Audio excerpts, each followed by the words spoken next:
عبادت سے برتر عبادت نماز، ساری دولت سے بڑھ کر ہے دولت نماز، عبادت سے برتر عبادت نماز۔ الحمد للہ رب العالمین والصلاة والسلام على سید المرسلین، اما بعد فاعوذ باللہ من الشیطان الرجیم، بسم اللہ الرحمن الرحیم۔ الصلاة والسلام علیک یا رسول اللہ وعلى آلک واصحابک یا حبیب اللہ، الصلاة والسلام علیک یا نبی اللہ وعلی آلک واصحابک یا نور اللہ۔ حضور نبی پاک صلی اللہ تعالی علیہ وآلہ وسلم نے ارشاد فرمایا، جس نے مجھ پر ایک مرتبہ درود شریف پڑھا، اللہ تبارک و تعالی اس پر 10 رحمتیں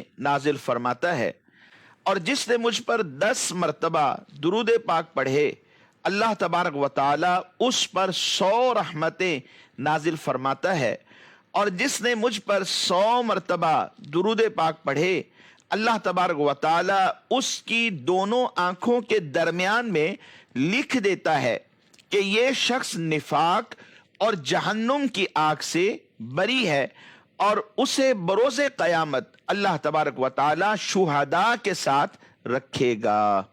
صلو علی الحبیب صلی اللہ تعالی علی محمد صلی اللہ علیہ وسلم۔ پیارے اسلامی بھائیوں، مدنی چینل کے ناظرین، ہم آج پھر اپنے سلسلے احکام نماز میں آپ کو خوش آمدید کہتے ہیں۔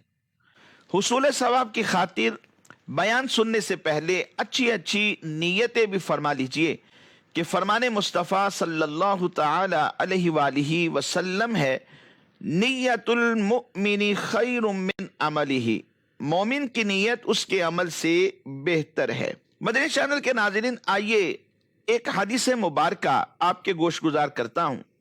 حضرت سیدنا ابو ہریرہ رضی اللہ تعالی عنہ اس حدیث مبارک کے راوی ہیں۔ نبی کرم صلی اللہ تعالی علیہ وآلہ وسلم سے روایت کرتے ہیں۔ اس حدیث مبارکہ کو امام ترمذی رحمۃ اللہ تعالی علیہ نے اور امام ابن ماجہ اور دیگر کثیر محدثین نے اپنی کتابوں کے اندر نقل فرمایا ہے۔ کہتے ہیں کہ نبی اکرم صلی اللہ تعالی علیہ وآلہ وسلم نے ایک موقع پر ارشاد فرمایا، ان اللہ تعالی یقول یا ابن آدم تفرغ لعبادتی املا صدرک غنا واسد فقرک والا تفعل ملأت یدیک شغلا ولم اسد فقرک۔ آقا دو عالم صلی اللہ علیہ وسلم نے ارشاد فرمایا کہ اللہ تبارک و تعالی فرماتا ہے، اے ابن آدم، تو میری عبادت کے لیے اپنے آپ کو فارغ کر لے، میں تیرے دل کو مالداری سے بھر دوں گا اور تیری جو محتاجی ہے اسے دور کر دوں گا، اور اگر تو نے ایسا نہ کیا وَإِلَّا تَفْعَلْ، اگر تو نے ایسا نہ کیا مَلَأْتُ يَدَيْكَ شُغْلًا وَلَمْ أَسُدَّ فَقْرَكَ، ارشاد فرمایا تو پھر میں تیرے دل کو دنیا کے کام دھندوں سے، دنیا کی مصروفیات سے تیرے ہاتھوں کو بھر دوں گا، اور تیری محتاجی کا جو دروازہ ہے وہ بھی بند نہیں کروں گا۔ خالق کائنات نے ہمیں اب بس پیدا نہیں کیا، اللہ رب العزت نے اس بات کا اظہار فرمایا کہ ہمارا جو مقصد حیات ہے وہ کیا ہے۔ ارشاد فرمایا، وَمَا خَلَقْتُ الْجِنَّ وَالْإِنسَ إِلَّا لِيَعْبُدُونَ، اور میں نے جن اور آدمی اس لیے پیدا کیے تاکہ وہ میری بندگی کریں، یعنی ہمیں اللہ تبارک و تعالی نے اپنی عبادت کے لیے پیدا کیا ہے۔ باقی دنیا کی تمام چیزیں اس لیے بنائی گئی ہیں کہ بندہ عبادت کے کام میں ان سے مدد حاصل کرے۔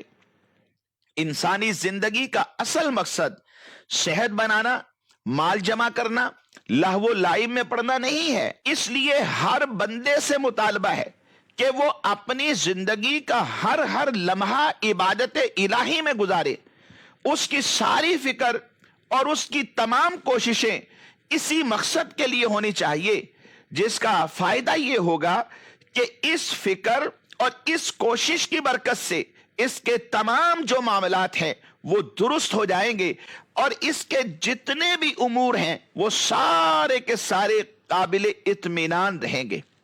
اسلام میں یہ تصور نہیں ہے کہ عبادت تو اللہ تبارک و تعالیٰ کے لیے ہو اور باقی تمام معاملات کے اندر انسان کو آزاد چھوڑ دیا جائے، بلکہ اصل یہ ہے کہ انسان کی پوری زندگی اللہ تبارک و تعالیٰ کی عبادت کے لیے ہے۔ وہ سوتا اس لیے ہے تاکہ عبادت میں اسے راحت محسوس ہو، وہ کھاتا اس لیے ہے تاکہ عبادت کے لیے اس کے وجود کے اندر قوت پیدا ہو جائے، یہ کماتا اس لیے ہے تاکہ اپنی اور اللہ کے بندوں کی جو ضرورتیں اور حاجتیں ہیں یہ انہیں پورا کر سکے۔ لہٰذا یہ نہیں ہونا چاہیے کہ مال کمانے میں بندہ اس قدر مصروف ہو جائے کہ عبودیت کا جو اصل مظہر ہے یہ اسے بھول بیٹھے، جیسے نماز ہے، روزہ ہے اور دیگر عبادات ہے، یہ ان میں کوتاہی کرنے لگے۔ سونے کے لیے ایسے وقت کا انتخاب کرے کہ عبادت کا وقت فوت ہو جائے، کھانے کا اس قدر رسیا ہو جائے کہ فرائض کو چھوڑ بیٹھے۔ ایسا اگر ہوا تو بندے نے اپنی زندگی کے اصل مقصد کو گویا کہ فوت کر دیا، اور اللہ تبارک و تعالی تک پہنچنے کا جو درست راستہ تھا گویا یہ اس سے بھٹک چکا ہے۔ پھر نتیجہ کیا ہوگا؟ یہ کامیاب نہیں ہو سکے گا، کیونکہ یہ دنیا دار العمل ہے اور آخرت اس کی جزا ہے۔ اس لیے آج ہمارے پاس وقت ہے، ہم نے عمل کر کے اللہ تبارک و تعالی کو راضی کرنا ہے۔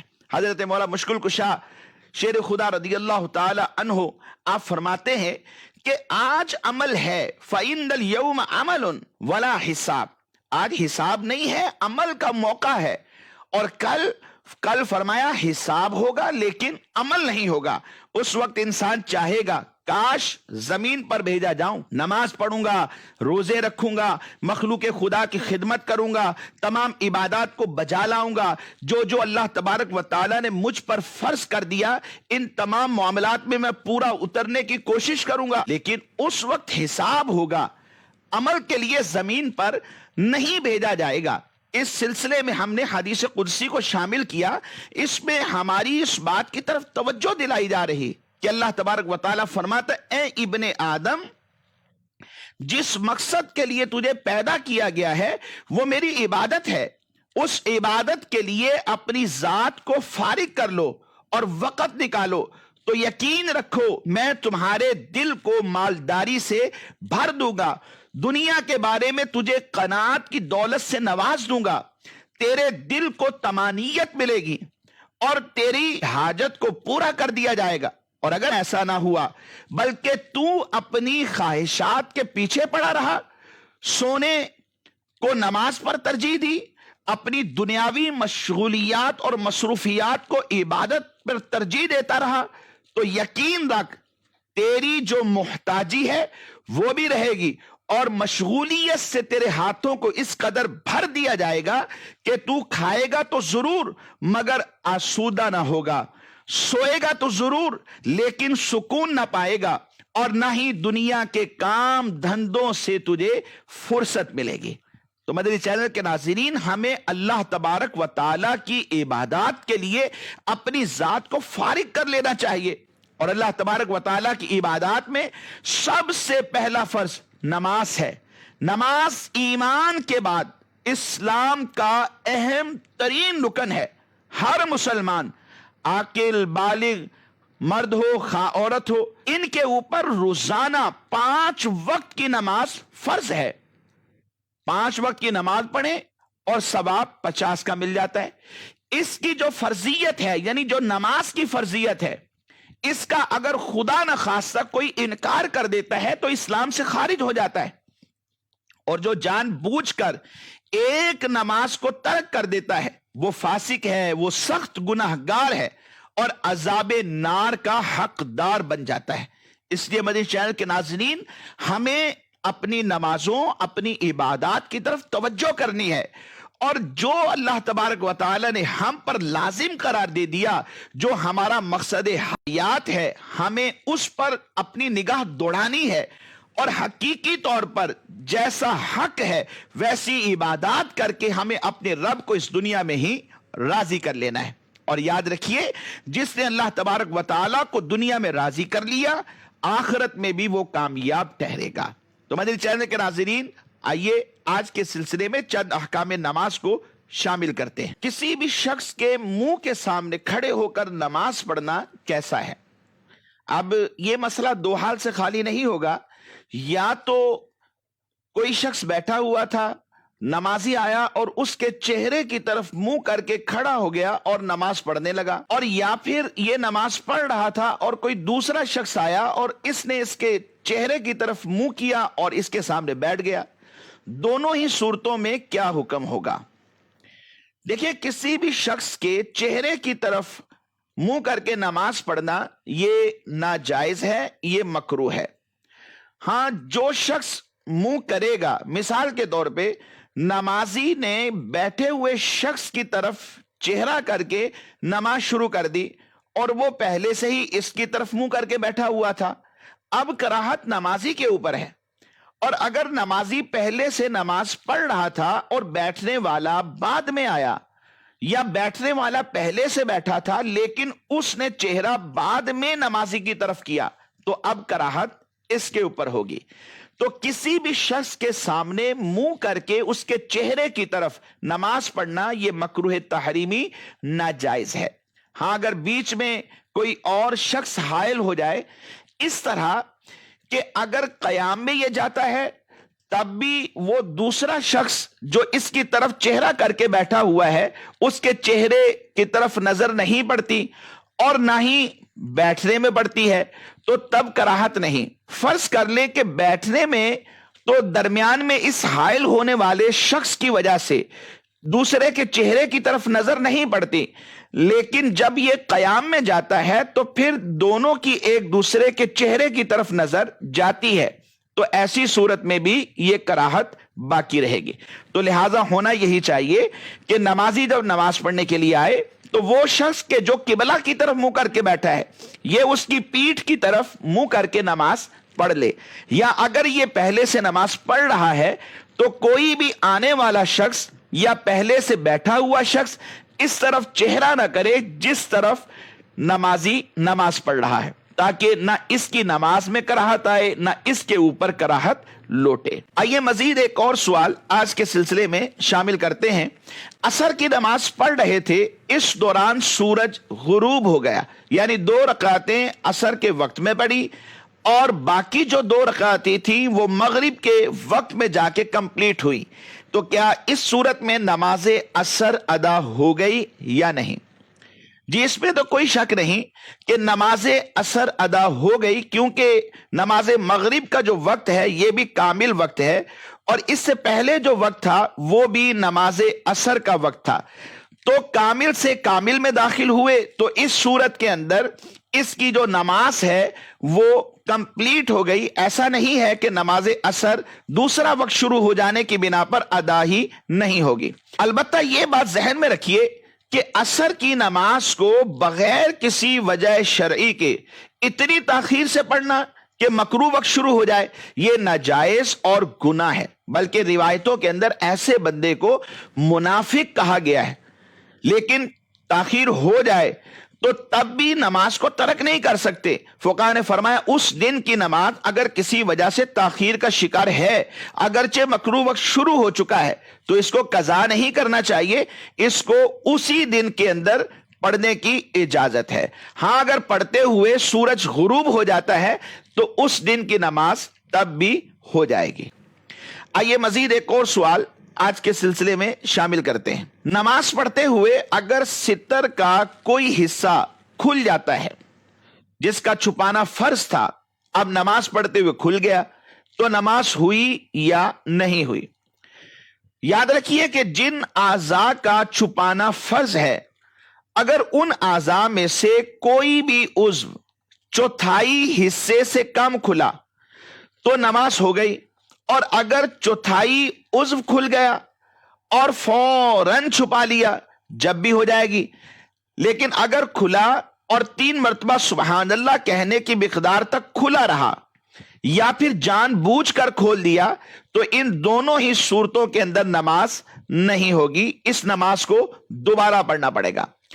اور اگر نماز جب شروع کی تھی تو اس وقت ہی کوئی ایسا عضو کہ جس کا چھپانا فرض تھا وہ چوتھائی عضو کے برابر کھلا ہوا تھا اور اسی حالت کے اندر تکبیر تحریمہ کہی اللہ اکبر کہہ کر نماز میں داخل ہو گیا تو نماز منعقد ہی نہ ہوئی، کیونکہ شروع میں ہی جو ستر عورت کی شرط ہے وہ اس کی مکمل نہیں ہے.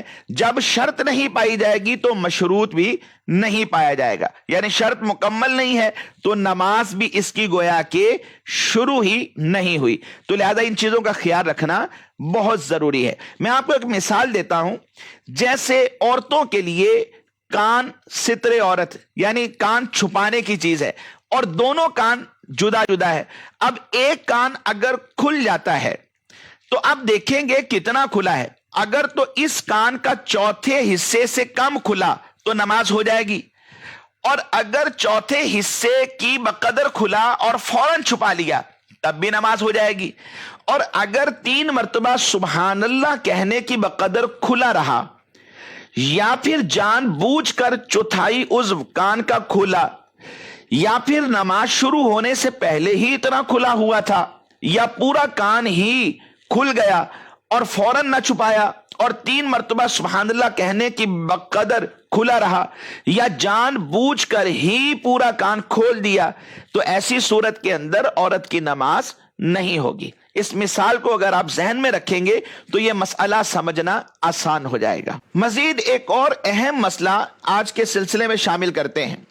نماز میں ایک رکن میں اگر 3 مرتبہ کھجایا تو یہ عمل کثیر ہے اور نماز ٹوٹ جاتی ہے. مثال کے طور پہ قیام میں ہے، ہاتھ ہٹایا اور کھجایا پھر وہاں رکھ لیا، اور پھر دوسری مرتبہ کھجایا اور پھر وہاں رکھ لیا. 2 مرتبہ کی ایک رکن میں اجازت ہے.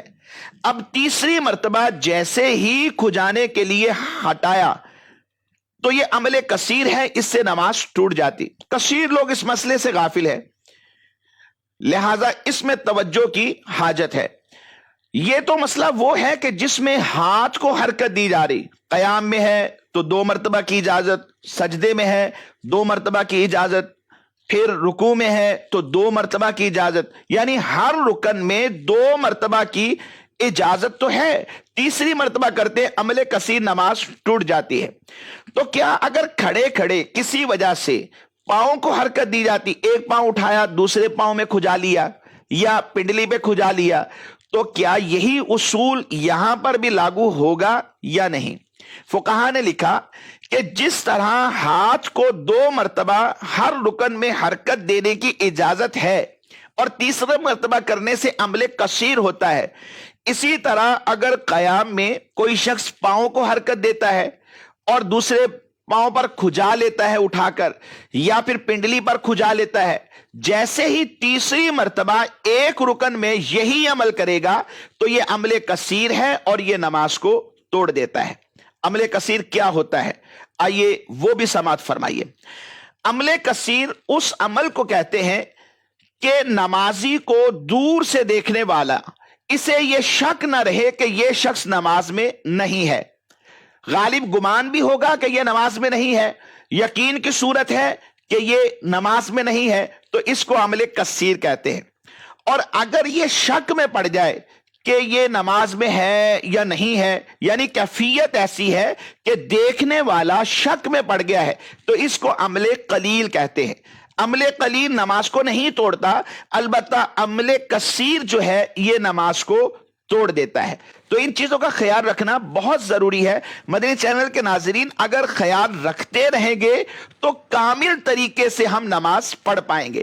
جب نماز کامل طریقے سے ہوگی تو کل بروز قیامت کالے کپڑے میں ڈال کر ہمارے منہ پر بھی نہیں ماری جائے گی، بلکہ اللہ تبارک و تعالی ان کو قبولیت کے درجے پر فائز کرے گا. بلکہ حدیث میں فرمایا کہ جو شخص نماز کے رکوع اور سجود کو صحیح طریقے سے ادا کرتا ہے، قرات کامل کرتا ہے تو اس کی نماز اسے مخاطب کر کے کہتی ہے جس طرح تو نے میری حفاظت کی اللہ تبارک و تعالی تیری حفاظت فرمائے. پھر اس کی نماز کے اوپر چمک ہوتی ہے, نور ہوتا ہے. اس نماز کو آسمانوں کی طرف لے جایا جاتا ہے, آسمانوں کے دروازے پہلے ہی اس کی اس نماز کے لیے کھل جاتے ہیں اور یہ نماز آسمانوں پر پرواز کر جاتی ہے. تو اس لیے مدنی چینل کے ناظرین, یہ چھوٹی چھوٹی باتیں ہیں جو بہت بڑی بڑی حقیقت میں باتیں ہیں کہ جو نماز کو توڑ دیتی ہیں, یقیناً وہ بڑی باتیں ہیں. تو ان کا سیکھنا بہت ضروری ہے. ان کو سیکھیں گے تو کامل طریقے سے نماز ادا کر پائیں گے. مدنی چینل کے ناظرین, آئیے آج کے اس سلسلے میں کچھ ریکارڈڈ سوالات شامل کرتے ہیں. جی سوال چلائیے. السلام علیکم ورحمۃ اللہ وبرکاتہ. میرا نام محمد عثمان اطاری ہے. میرا مفتی صاحب کے بارگاہ میں سوال عرض یہ ہے کہ اگر نمازی نے بھول کر سجدہ صاحب کے 2 سجدوں میں سے ایک سجدہ کر لیا اور نماز مکمل کر لی تو نماز کا کیا حکم ہوگا؟ نماز میں بھول کر کوئی واجب ترک ہو گیا تو آخر میں سجدہ صاحب سے اس کی تلافی ممکن ہے. سجدہ صاحب میں 2 سجدے کرنا پڑتے ہیں.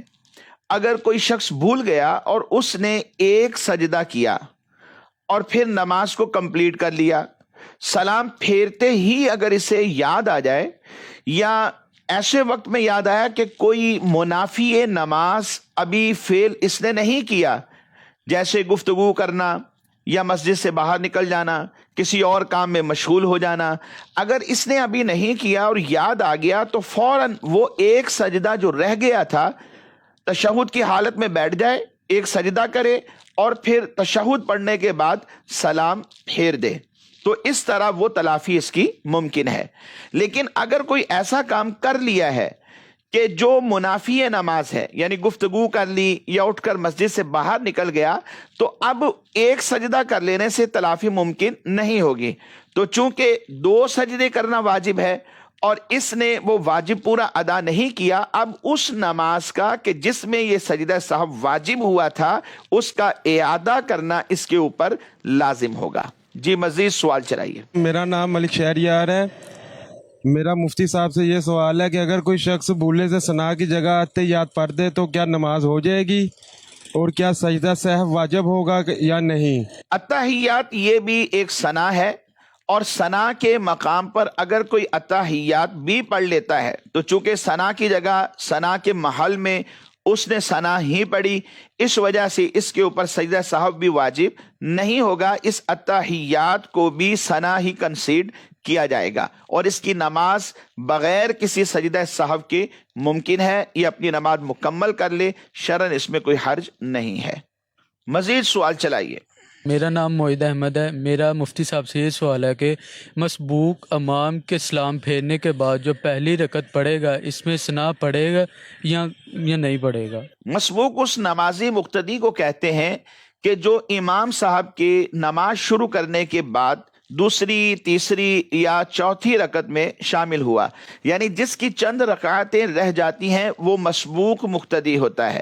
امام صاحب کے سلام پھیرنے کے بعد جب یہ اپنی بقیہ نماز پڑھنے کے لیے کھڑا ہوگا تو یہ پہلی رکعت جو اپنی بقیہ پڑھنے کے لیے کھڑا ہوا, یہ اس کی قرات کے لحاظ سے چونکہ پہلی رکعت ہے اس لیے اس میں یہ ثنا بھی پڑھے گا, اور ثنا پڑھنے کے بعد تعوذ, تسمیہ, سورہ فاتحہ اور پھر کوئی سورت بھی ساتھ ملائے گا. اس طرح یہ اپنی وہ پہلی رکعت کے جو امام صاحب کے سلام پھیرنے کے بعد اس نے پڑھی, یہ قرات کے حوالے سے چونکہ اس کی پہلی رکعت تھی تو پہلی رکعت کے ہی انداز سے اس میں قرات کی جائے گی.